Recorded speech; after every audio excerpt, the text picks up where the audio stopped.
Hey, world history students. Today we're talking about Unit 7, which is going to go between World War One and World War Two, and eventually later on we'll start talking more about World War Two.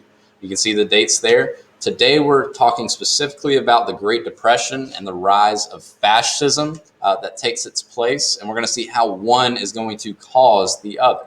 So we're talking from, again, after World War One, which ended in 1918. So we're talking from about 1919 till World War Two starts in 1939. So for about 20 years there. All right, so after World War One, we know how terrible it was in terms of loss of life. Europe is destroyed. Many of their economies are in shambles. You remember the huge debt that all the countries in Europe were going through during that time because they tried to make Germany pay for it. If you remember the Treaty of Versailles, Germany took all the responsibility. They took all their land, and they forced Germany to pay all of that money that they caused in the war in reparations back, which we're talking about billions of dollars.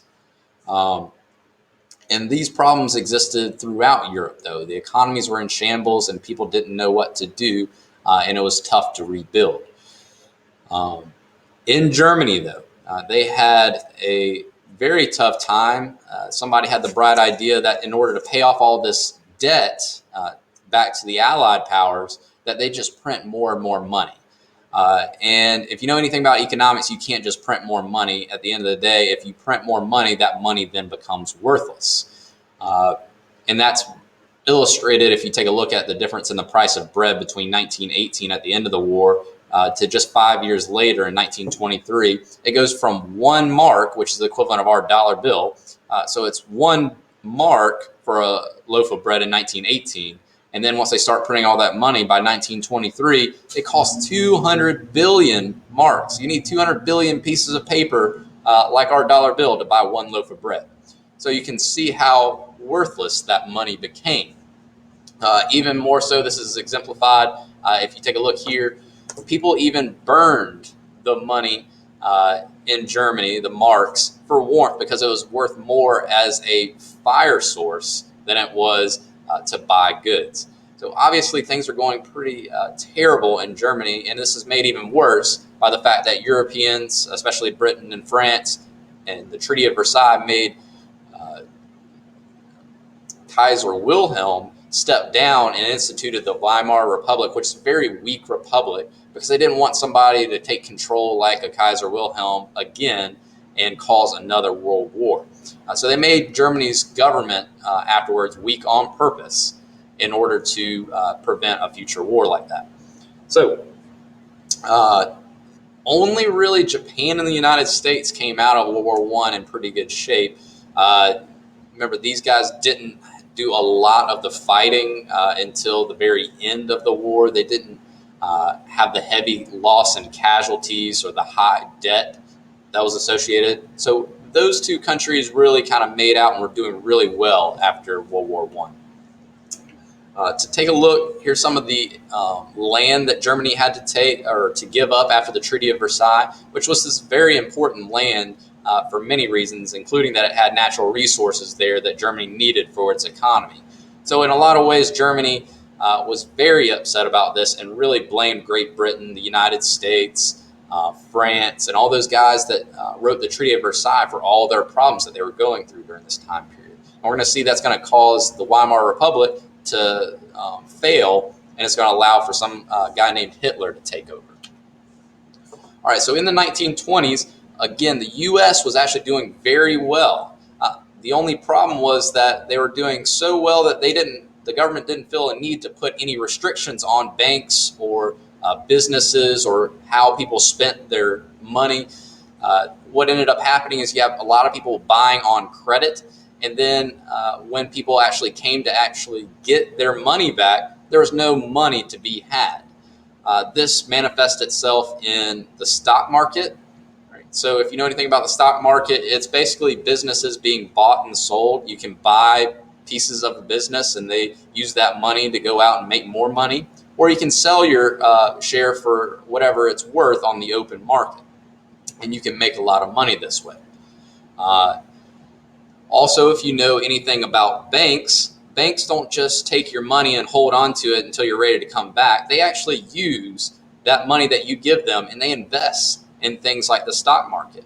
Well, if the stock market crashes and the bank invested in it, um, and they lost all their money from that investments, then when people try to go and get their money from the bank, there's not going to be any money left for them to give them. So that basically everybody's savings that they put into the bank was now gone. When they tried to go and get their money back, there was nothing for the banks to give them. Many banks closed and thousands of people lost all of their money. This was facilitated by that stock market crash, which is in October of 1929. People started going to the banks, ran out of money, lost all their life savings. And by 1930, the Great Depression had begun. And this is key to understand that the Great Depression did not just affect the United States. Remember, Europe was already going through a depression, and this made it even worse. So it actually became a global depression where many countries were struggling financially. And it's going to allow people with a lot of strong ideas, strong personalities to take over these weak governments. Here's a look at the stock markets and how it worked out in about 1929. You can see the big drop off there. And really, it doesn't recover until the 1950s. That's after World War II. So it takes a long time for America and other countries around the world to recover from this. Here's a great infographic. I'll let you pause it and take a look at that. This gives you a little more idea of the causes of the Great Depression. All right, but the big thing was now democracies were taking all the blame for the issues that resulted in the stock market crash and the run on the banks and all this financial problems. And so people were blaming democracy left and right. They saw how well the Soviet Union was doing. They saw how well these strong governments like Stalin were doing. And, you know, it looked pretty good. So a lot of people were looking to that style of government now and moving away from democracy. Now, back in the U.S., FDR, he did implement some programs that would help Americans out called the New Deal. And it would create some jobs and help some people out. But at the end of the day, the U.S. did not get out of the Great Depression until after World War II. And they needed a lot more than just the New Deal. But the big thing now is it's going to lead to this new style of government becoming very popular. And that's going to be called fascism, which is going to be a style of totalitarian government. And there's also going to be military takeovers. So let's take a look. So fascism, it's a new word that we're talking about. It's another political party, kind of like the Communist Party was. And it basically deals in extreme nationalism, deep love for your country. So extreme, though, that it's kind of like racism, but for your country. Basically, you believe that your country is so great and everybody else is inferior, and therefore they should be wiped out. Sounds a lot like a certain guy we know that uses this flag. So you can kind of see where he gets his ideas from. This Nazi party follows this extreme nationalism called fascism, but it actually started in Italy. Italy was the first one. A guy named Benito Mussolini promised to help the people out and get them through the Depression. Very strong leader. Hitler's going to take over in Germany, as well as a guy named Franco in Spain. And eventually in Japan, they're going to have a military general take over for them there in Japan and try to rule as a dictator. So all these guys are dictators now. So Germany, Italy, Spain, Japan, they're all ruled by fascist dictators now that are very aggressive and very nationalistic. And we know from World War I that nationalism does lead to a lot of conflicts. So we're going to see how that kind of plays out there. So if you notice, the Great Depression that we were just talking about causes people to start looking at democracy as the problem, and they think that fascism will solve these issues. So the Great Depression really kind of led to these new movements, these new parties like the dictator Mussolini in Italy, like the dictator Hitler in Germany, like the military dictator Tojo in Japan. And it really facilitated those new ideas. And it's going to cause a lot of problems that we're going to talk more about later on here in a minute.